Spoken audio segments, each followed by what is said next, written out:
नमस्कार दोस्तों, स्वागत है आपका आज के मुख्य समाचारों में। जी हाँ दोस्तों, आपको यहाँ पर देखने को मिलेंगी सुबह से लेकर शाम तक की तमाम बड़ी खबरें, मुख्य समाचार, ब्रेकिंग न्यूज़ अपडेट्स के रूप में। तो दोस्तों, आप सभी लोगों से रिक्वेस्ट है इस वीडियो को ज़्यादा से ज़्यादा लाइक और शेयर करें। तो चलिए दोस्तों, जान लेते हैं आज की पहली बड़ी खबर। चीन की तैयारी युद्ध की, विदेश मंत्री समझ गहरी करें, राहुल गांधी का जयशंकर पर हमला। जी हां दोस्तों, भारत जोड़ो यात्रा के 100 दिन पूरे हो गए हैं। शुक्रवार को कांग्रेस नेता राहुल गांधी ने जयपुर में प्रेस कॉन्फ्रेंस की और चीन भारत के सैनिकों के बीच झड़प के मामले में मोदी सरकार को घेरा। उन्होंने विदेश मंत्री को भी चेतावनी दी। राहुल गांधी ने कहा, चीन के मसले पर सरकार लगातार इग्नोर कर रही है, लेकिन ना इसे इग्नोर किया जा सकता है ना छिपाया जा सकता है। चीन का ऑपरेशन चल रहा है, तैयारी की जा रही है। हिंदुस्तान की सरकार सोई हुई है। जो कोई भी इन बातों को समझता है वो देख सकते हैं कि उनके हथियार वो युद्ध की तैयारी कर रहे हैं। हिंदुस्तान की सरकार इवेंट बेस्ड काम करती है। इंटरनेशनल मसले पर इवेंट नहीं, शक्ति काम आती है। मैंने 3-4 बार बोला है, उसे समझना चाहिए। सिर्फ विदेश मंत्री के बयान आते रहते हैं। विदेश मंत्री को अपनी समझ गहरी करनी चाहिए। राहुल गांधी ने कहा कि मैं शर्त लगा सकता हूं, कोई मुझसे चीन पर सवाल नहीं करेगा। सब लोग इधर उधर के सवाल करेंगे। गहलोत पायलट पर सवाल करेंगे, लेकिन कोई चीन पर कुछ नहीं पूछेगा। चीन ने हमारे 2000 किमी स्क्वायर को उठा लिया है, जवानों को शहीद किया है, हमारे जवानों को पीट रहे हैं, लेकिन कोई चीन के बारे में कुछ नहीं पूछ रहा। ये पूरा देश देख रहा है। इसके बाद दोस्तों, अगली बड़ी खबर। नीतीश कुमार बोले, शराब पीकर मरेंगे तो क्या मुआवजा देंगे? विधानसभा में मांग उठी तो कहा 1 पैसा नहीं देंगे। मौतों का आंकड़ा 66 हुआ।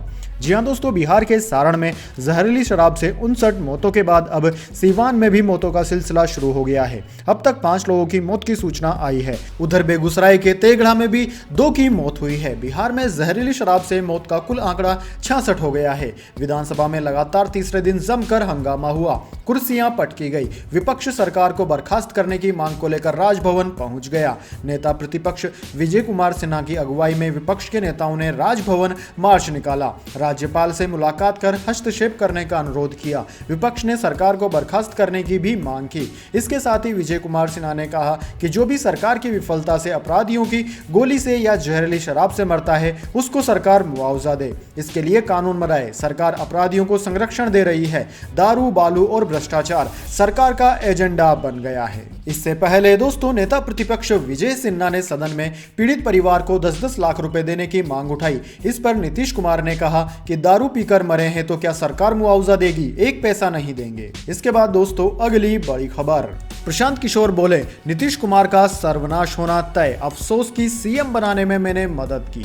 जी हाँ दोस्तों, चर्चित चुनावी रणनीतिकार प्रशांत किशोर का नीतीश कुमार पर हमला लगातार जारी है। बिहार में जहरीली शराब से लगातार हो रही मौतों के बीच प्रशांत किशोर ने कहा कि नीतीश कुमार का सर्वनाश होना तय है। पीके शुक्रवार को शिवहर में अपनी पदयात्रा शुरू कर रहे थे। इस दौरान उन्होंने कहा कि बिहार के मुख्यमंत्री नीतीश कुमार जैसा संवेदनहीन इंसान मैंने नहीं देखा। मुझे अफसोस है कि वर्ष 2014-15 में मुख्यमंत्री नीतीश कुमार की मैंने मदद की। उन्होंने कहा कि इस अहंकारी इंसान का सर्वनाश होना तय है। कोरोना महामारी के दौरान जब बिहार के लाखों लोग भूख से बिलबिला रहे थे और पैदल अपने घर लौट रहे थे, उस वक्त भी नीतीश कुमार अपने घर से नहीं निकले। इतना ही नहीं, छपरा में शराब से हो रही मौत पर भी नीतीश कुमार ने अपनी संवेदना तक नहीं जताई। पीके इतने पर भी नहीं रुके। प्रशांत किशोर ने जेडीयू और राजद के विलय के सवाल पर बोला कि मुख्यमंत्री राजद के साथ कभी कंफर्टेबल नहीं रह सकते। परिस्थिति ऐसी बन गई है कि उनको राजद के साथ रहना पड़ रहा है।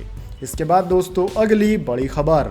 नेताओं को एक्ट्रेस के कपड़े देखने से फुर्सत नहीं, पठान कंट्रोवर्सी में स्वरा की एंट्री। सांसद प्रज्ञा बोली, इनके पेट पर लात मारो भाग जाएंगे। जी हां दोस्तों, शाहरुख खान और दीपिका पादुकोण की आने वाली फिल्म पठान को लेकर मध्य प्रदेश में विवाद बढ़ता ही जा रहा है। इस विवाद में अब एक्ट्रेस स्वरा भास्कर और सांसद साध्वी प्रज्ञा ठाकुर की एंट्री हो गई है।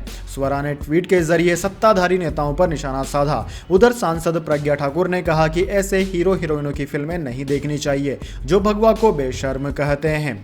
फिल्म में भगवा को लेकर हुए विवाद में साध्वी प्रज्ञा ने भी बयान दिया। उन्होंने कहा कि मैं जनता से अपील करती हूं कि ऐसे हीरो हीरोइनों को जिसने कि भगवा रंग को बेशर्म कहा, उनको जवाब दो। इनके पेट पर लात मारो, इनकी कोई फिल्म मत देखो। जैसे ही इनके पेट पर लात पड़ेगी ये यहाँ से भाग जाएंगे। अगर आप सच्चे हिंदू हैं, आपके अंदर हिंदू का रक्त है, तो इस फिल्म को कभी नहीं देखेंगे। वहीं दोस्तों, स्वरा भास्कर ने भी तंज करते हुए ट्वीट लिखा। उन्होंने कहा कि मिलिए हमारे देश के 70 सत्ताधारी नेताओं से। अभिनेत्रियों के कपड़ों को देखने से फुर्सत मिलती तो क्या पता कुछ काम भी कर लेते। इसके बाद दोस्तों अगली बड़ी खबर, शी जिनपिंग को झटका, चीन की 36 कंपनियों को अमेरिका ने ब्लैक लिस्ट में डाला। जानिए बाइडेन प्रशासन ने क्यों बताया खतरा। जी हाँ दोस्तों, अमेरिकी बाइडेन प्रशासन ने चीन की सरकार को एक और बड़ा झटका दिया है। यूएस कॉमर्स डिपार्टमेंट ने चीन की उच्च प्राथमिकी क्षेत्र की 36 कंपनियों को निर्यात नियंत्रण वाली काली सूची में डाल दिया है। अमेरिका ने राष्ट्रीय सुरक्षा, अमेरिकी हितों और मानवाधिकारों पर चिंता जताते हुए यह कदम उठाया। इन कंपनियों में विमानन उपकरण, रसायन और कंप्यूटर चिप विनिर्माता शामिल है। किसी कंपनी को व्यापार एंटिटी लिस्ट में शामिल करने का मतलब है कि उसके साथ व्यापार करने वाली किसी भी अमेरिकी कंपनी के निर्यात लाइसेंस को रद्द कर दिया जाएगा। माना जा रहा है कि चीन की सेना को अत्याधुनिक कंप्यूटर चिप और हाइपरसोनिक हथियार जैसे उन्नत तकनीकों को हासिल करने से रोकने के लिए ये प्रतिबंध लगाए गए हैं। इसके बाद दोस्तों अगली बड़ी खबर, भारत ने दिया 513 रन का टारगेट, 51 पारियों के बाद पुजारा की सेंचुरी, गिल ने जमाया करियर का पहला शतक, बांग्लादेश 42 पे 0। जी हां दोस्तों, भारतीय टीम बांग्लादेश के खिलाफ पहले टेस्ट के तीसरे दिन ही शुक्रवार को ड्राइविंग सीट में आ गई। उसने मेजबान को जीत के लिए 513 रन का टारगेट दिया। दिन का खेल खत्म होने तक बेहद मुश्किल लक्ष्य का पीछा करते हुए बांग्लादेश ने बिना विकेट गंवाए 42 रन बनाए। वो जीत से 471 रन दूर है। स्टंप्स के बाद जाकिर हसन और नजमुल हसन शांतो नाबाद लौटे। इससे पहले दोस्तों टीम इंडिया ने अपनी दूसरी पारी 258 रन 2 विकेट के नुकसान पर घोषित कर दी। भारत की ओर से 2 शतक आए। ओपनर शुभमन गिल ने 110 रन बनाए, जबकि चेतेश्वर पुजारा ने 102 रन की नाबाद पारी खेली। विराट कोहली 19 रन बनाकर पुजारा के साथ नाबाद लौटे। पुजारा ने 51 पारियों और 3 साल 11 महीने बाद टेस्ट में शतक जमाया है। जैसे ही पुजारा का 19वां शतक पूरा हुआ, कप्तान केएल राहुल ने पारी घोषित कर दी। चट्टोग्राम में खेले जा रहे इस मुकाबले की पहली पारी में बांग्लादेश टीम 150 रन पर ही ऑल आउट हो गई थी।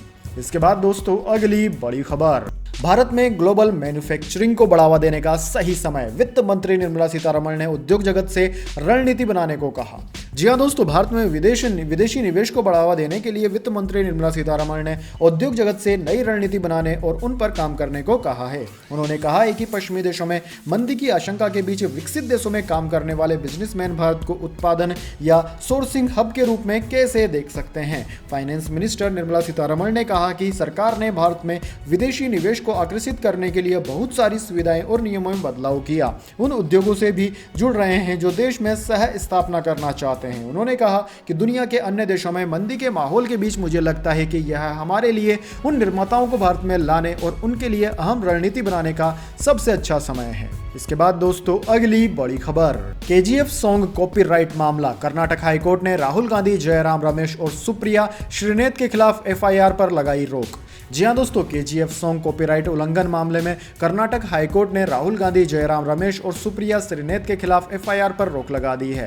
कांग्रेस नेताओं के विरुद्ध एमआरटी म्यूजिक कंपनी ने यह शिकायत दर्ज कराई है, जिसके बाद केजीएफ चैप्टर 2 हिंदी वर्जन के राइट्स हैं। बेंगलुरु स्थित कंपनी ने अपने एक बयान में कहा कि राहुल ने भारत जोड़ो यात्रा के प्रमोशन में केजीएफ 2 का गाना समुद्र में लहर उठी है, जिद्दी जिद्दी है तूफान, चट्टानें भी कांप रही है, जिद्दी जिद्दी है तूफान का इस्तेमाल किया। कंपनी ने हिंदी में केजीएफ 2 के साउंड ट्रैक के अधिकार हासिल करने के लिए मेकर्स को मोटी रकम चुकाई थी। कांग्रेस पार्टी ने अपनी राजनीतिक एजेंडे को आगे बढ़ाने के लिए हमारी अनुमति के बिना अपने कैंपेन वीडियो में इस साउंड ट्रैक का इस्तेमाल किया। हालांकि दोस्तों, कोर्ट ने अब इन तीनों नेताओं के खिलाफ कार्यवाही और एफआईआर करने से रोक लगा दी है। इसके बाद दोस्तों अगली बड़ी खबर, पीएम मोदी के खिलाफ टिप्पणी को लेकर केंद्रीय मंत्री ने पाकिस्तान के विदेश मंत्री बिलावल भुट्टो को लताड़ा।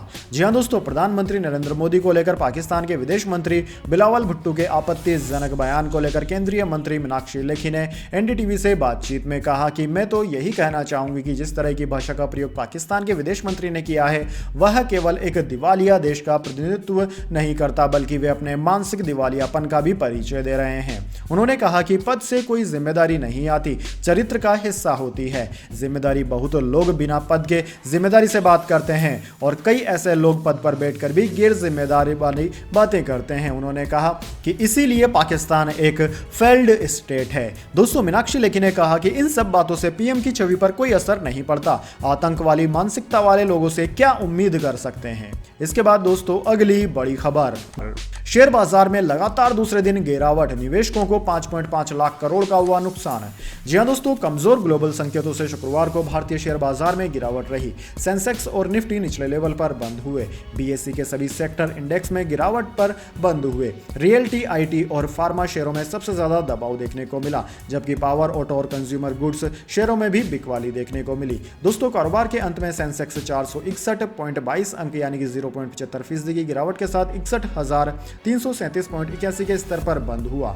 वहीं निफ्टी 140.05 अंक यानी कि 0.76% की गिरावट के साथ 18,274.85 के स्तर पर बंद हुआ। पिछले कारोबारी सत्र में यानी कि गुरुवार को 30 शेयरों पर आधारित 878.88 अंक यानी कि 0.40% टूटकर 61,799 के स्तर पर सेंसेक्स बंद हुआ था।